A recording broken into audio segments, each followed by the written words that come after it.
네, 안녕하세요. BPD입니다.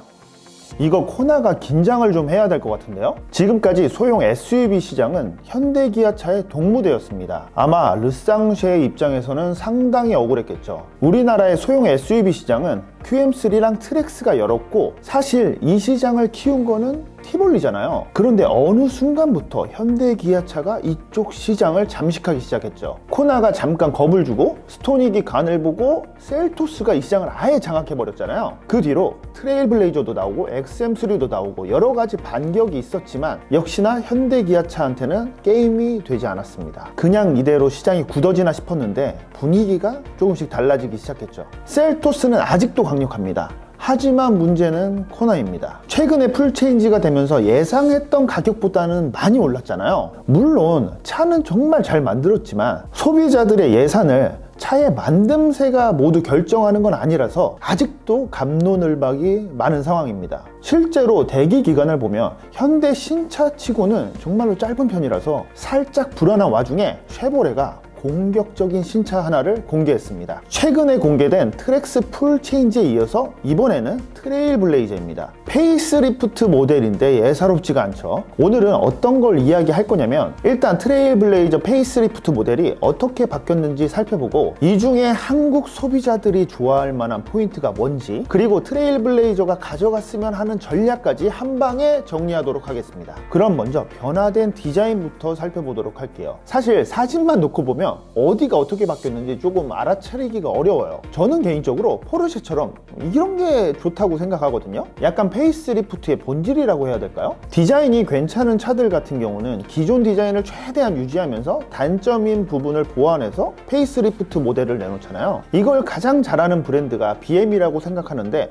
트레일블레이저도 BM만큼 페이스리프트의 본질을 잘 지켜내준 것 같습니다. 전면부 헤드램프를 보면 요즘 트렌드에 맞게 상당히 슬림해졌고, 후면부의 디자인은 거의 유지가 되고 있어요. 사실 현행 모델도 외관 디자인만큼은 손색이 없을 정도라서 이 정도 변화는 딱 괜찮은 것 같아요. 이쯤에서 살짝 불안해 하시는 분이 계실 겁니다. 항상 쉐보레가 외관은 정말 잘 만들었는데 실내에서 점수를 완전히 깎아먹거든요. 현행 모델도 유일한 단점이라고 할 수 있는 게 바로 실내라고 할 수 있는데요. 페이스리프트 모델 실내 디자인은 한마디로 대박입니다. 소형 SUV지만 8인치 디지털 클러스터에 11인치 센터 디스플레이까지 장착을 해줬습니다. 이게 딱 신형 블레이저에도 이렇게 들어가는데 국내에서도 반응이 꽤 좋았잖아요. 이거 하나 바뀌었다고 분위기가 확 달라 보이지 않나요? 현행 모델은 어딘가 구형 느낌이 남았다면 디스플레이가 바뀐 덕에 풀체인지 느낌도 있는 것 같습니다. 실내가 이렇게 나와준다면 코나와 셀토스도 살짝 긴장을 해야 될 것 같은데요. 그리고 디스플레이만큼 반가운 게 바로 비상등 위치입니다. 이전에는 센터 디스플레이 오른쪽 상단에 비상등 버튼이 있었잖아요. 이게 미국 시장에서는 괜찮죠. 미국은 워낙 도로가 크다 보니까 비상등을 우리나라만큼 자주 사용하지 않습니다. 그런데 우리나라는 급정거하는 상황뿐만 아니라 끼어들게 할 때 미안하다는 표시까지 비상등으로 할 정도로 자주 씁니다. 비상등 버튼 위치가 굉장히 중요한 이유인데요. 심지어 쌍용차에는 깜빡이 레버에도 비상등을 넣어주잖아요. 캐딜락을 포함한 GM 계열의 자동차의 가장 아쉬운 점이었는데, 이번 트레일블레이저는 이런 아쉬움까지 완벽하게 해소했습니다. 이건 사진만 봐도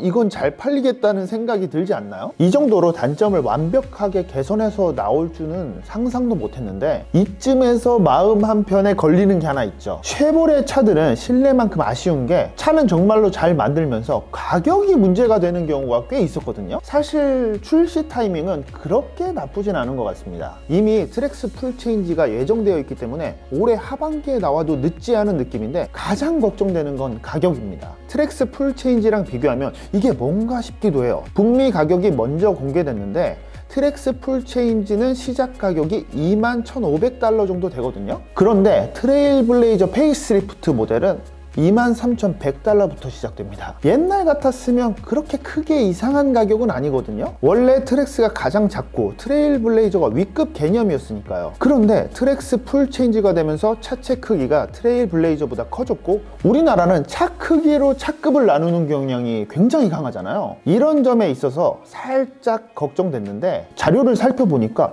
오히려 기대되는 부분이 꽤 있었습니다. 일단 파워트레인이 트랙스보다 훨씬 좋죠. 아마 차 크기보다는 파워트레인이 급을 나누는 기준이 되지 않을까 싶은데요. 기존하고 동일한 1.35L 터보 엔진이 들어가기 때문에 여기서 트랙스랑 차이를 둔 게 아닐까 싶어요. 큰 이변이 없으면 트림도 기존과 비슷하게 유지될 건데요. 트랙스보다는 고급차라는 걸 강조해야 된다는 과제가 있기 때문에 완전 하위 트림인 LS를 제외하고는 출시하지 않을까 싶어요. 실제로 이럴 가능성이 꽤 높은 상황인데 저는 발상의 전환이 필요한 시점이라 생각해요. 오늘 영상을 시작할 때 코나를 언급한 이유가 바로 여기 있습니다. 최근 나온 코나 풀체인지가 소형 SUV 시장의 가격 기준을 완전히 새롭게 써버렸죠. 풀체인지 모델은 무려 4천만 원에 달하고 중간 트림에 중간 옵션으로 견적을 뽑아도 취득세 포함 3,600만 원을 왔다 갔다 합니다. 저는 이거를 기회 삼으면 어떨까 싶어요. 트랙스랑 가격이 겹치는 건 오히려 문제가 되지 않을 것 같아요. 터보 엔진 때문에 트레일블레이저를 찾는 분들이 꽤 많을 거고 코나가 비싸게 나왔다는 여론이 정말로 강한 상황이기 때문에 쉐보레는 이것만 잘 이용하면 된다는 거죠. 지금까지 쉐보레는 비교적 비싸다는 인식이 좀 강했는데 그래서 아예 현행 모델하고는 좀 다르게 깡통 모델도 들고 와서 시작 가격을 낮추고 시작하는 것도 전략이 될 수도 있다는 거죠. 시장 상황은 점점 안 좋아지는데 현대자동차뿐만 아니라 대부분의 브랜드들이 가격 상승 때문에 난리가 아닙니다.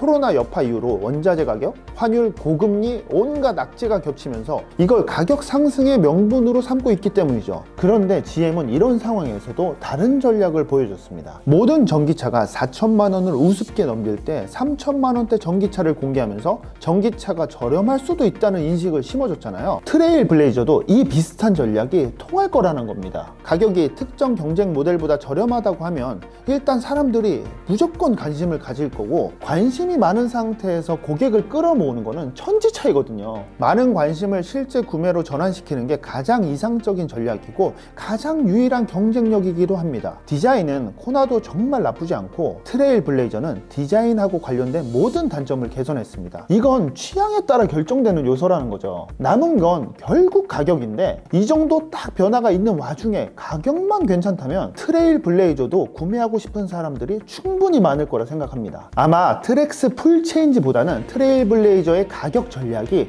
오히려 큰 효과를 불러일으키지 않을까 그렇게 생각해요. 왜냐하면 도로에서 보기 힘들 정도로 트레일 블레이저는 점점 판매량이 감속하고 있습니다. 2020년에는 2만 대까지 넘겼는데 2021년도에는 1만 8천 대까지 떨어졌고 작년에는 1만 4천 대 수준까지 떨어졌습니다. 이러면서 현대 기아차한테 밀려서 안 팔리는 구형차라는 이미지까지 생겨버렸어요. 이게 문제가 뭐냐면 쉐보레에서 트레일 블레이저는 가장 많이 팔리는 차잖아요. 베스트셀링카의 판매량이 이렇게 떨어지니까 브랜드 이미지에도 당연히 안 좋고 이것 때문에 작년 국산차 점유율이 3%를 넘지 못한 겁니다. 이런 성적이 한국 철수설이랑 엮이고 이런 불안감 때문에 소비자들이 선뜻 구매를 하지 못하는 거죠. 트레일 블레이저 가격이 정말 잘 나오고 코나가 가격 상승으로 받은 부정적인 여론을 반사이익 삼아서 판매량까지 상승한다면 쉐보레 브랜드 이미지에도 아주 긍정적인 영향을 줄 거라고 봅니다. 개인적으로도 굉장히 기대되는 신차 중 하나라서 실물이 포착되면 가장 빠르게 리뷰해 보도록 하겠습니다. 지금까지 솔림없는 BPD였고요. 다음에도 신차 소식으로